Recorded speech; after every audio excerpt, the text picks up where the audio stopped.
Basis data internet.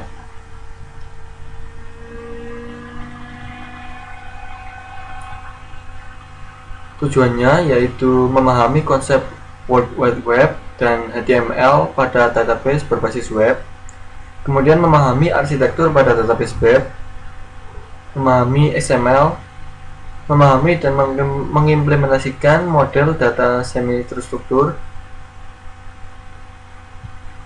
World Wide Web. Web memungkinkan mengakses suatu file dimanapun pada internet. Suatu file diidentifikasi dengan Universal Resource Locator atau URL.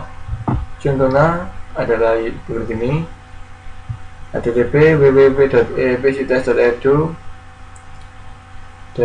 database/index.html. URL di atas mengidentifikasi suatu file bernama index.html disimpan pada direktori database pada mesin www.eepcts.edu.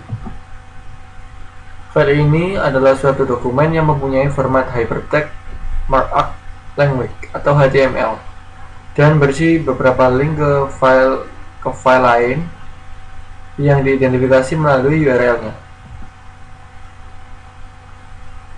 Perintah diterjemahkan oleh web browser seperti Microsoft Internet Explorer, Netscape Navigator, atau Opera untuk menampilkan dokumen secara atraktif, dan pemakai kemudian dapat menavigasi ke dokumen yang berhubungan dan memilih link. Suatu koneksi beberapa dokumen disebut website dan diatur menggunakan program yang disebut web server yang menerima URL dan menampilkan dokumen yang diperlukan. Beberapa organisasi saat ini menangani website. Yang pertama adalah World Wide Web atau web adalah kumpulan website yang dapat diakses di internet.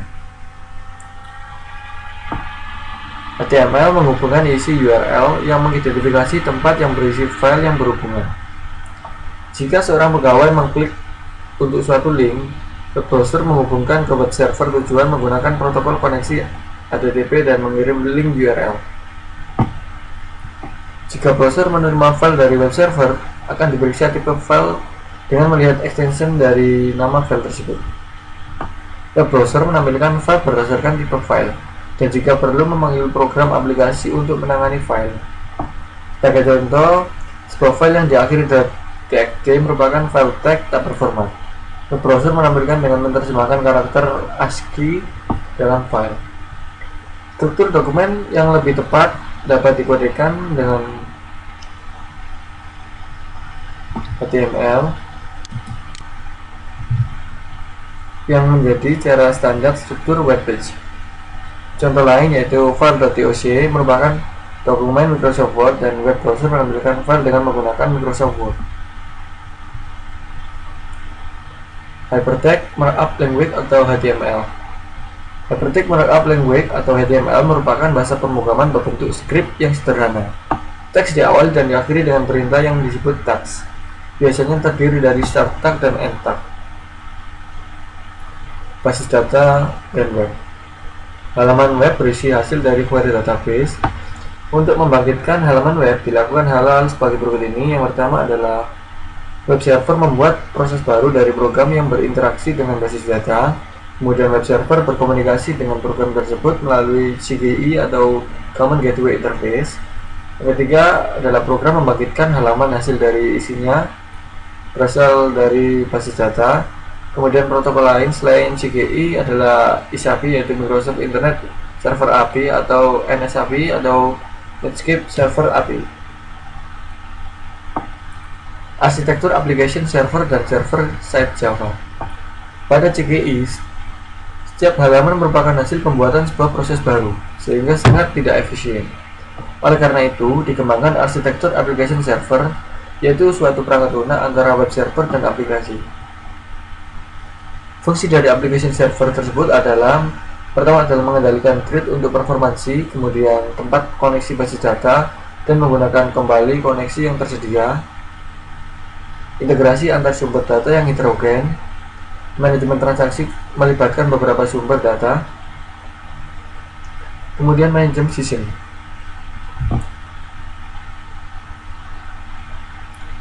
Pemrosesan dari sisi server dapat menggunakan Java Server. yaitu program Java yang berjalan pada server dan berinteraksi dengan server melalui API yang didefinisikan dengan baik atau well-defined. Kemudian Java Bean, yaitu komponen perangkat lunak yang dapat digunakan kembali atau reusable yang ditulis dalam bahasa pemrograman Java. Java Server Page dan Active Server Page, yaitu kode yang berada di dalam halaman web yang diterjemahkan oleh web server. Pendahuluan XML.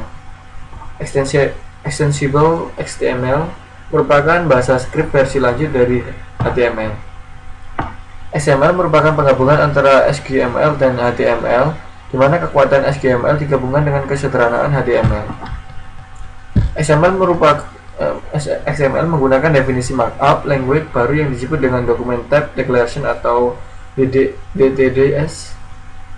Elemen yang terdapat pada XML meliputi blok utama yang dibangun secara terstruktur dengan XML, kemudian tag mulai atau start tag, dan akhir atau end tag harus secara tepat berulang. Elemen pada XML dapat mempunyai atribut yang merupakan informasi tambahan mengenai elemen tersebut. Entity pada XML serupa dengan makro yang berupa teks biasa. Pada XML juga tersedia perintah untuk komentar, dan elemen yang terpenting adalah Document Type Declaration atau DTDS. XML DTDS. Sebuah Document Type Declaration atau DTDS adalah himpunan aturan yang mendefinisikan elemen, atribut, dan entity yang diperbolehkan pada dokumen. Dokumen pada XML mempunyai bentuk yang baik jika tidak mempunyai asosiasi DTD, tetapi digunakan berulang dengan tepat. Dokumen XML valid jika mempunyai DTD dan dokumen mengikuti aturan dalam DTD. Spesifikasi domain pada DTDS. Untuk menangani sumber-sumber data yang berlainan, dikembangkan standarisasi DTDS untuk memungkinkan domain dapat menukar data di antara sumber-sumber yang heterogen. Contohnya adalah domain pada DTDS untuk mengodekan material matematika pada web dengan menggunakan Mathematical Markup Language atau MATML. Perbedaan HTML dengan MATML dapat dilihat pada persamaan matematika berikut ini. Dalam HTML adalah img src, kemudian nama filenya tersebut yaitu xjsq.gif, kemudian alt express y pangkat 2. Dalam ML codingannya sebagai ini, yaitu apply, kemudian power, apply plus, kemudian c, x, kemudian y, tutup, kemudian 2. Oke. Melakukan query data atau XML atau XML QL.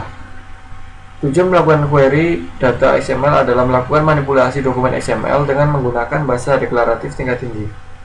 Query data XML dapat dilakukan standarisasi. Model data semi-terstruktur. Data semi-terstruktur adalah data dengan struktur parsial. Semua model data untuk data terstruktur menggunakan beberapa tipe graf berlabel. Pada subbab ini diperkenalkan model data semi-struktur yang disebut dengan Object Exchange Model atau OM. OM mempunyai karakteristik sebagai berikut ini. Yang pertama adalah objek berbentuk triple atau terdiri dari label, tipe, dan nilai. Dan objek yang kompleks dikomposisi secara hierarki ke dalam objek yang lebih kecil. Contoh model data daftar buku menggunakan OM dapat dilihat pada gambar berikut ini. Kemudian latihan soalnya, yang pertama adalah definisikan arti dan gambarkan penggunaan. Pertama adalah HTML, kemudian URL dan CGI. Pemrosesan server side, kemudian Java Server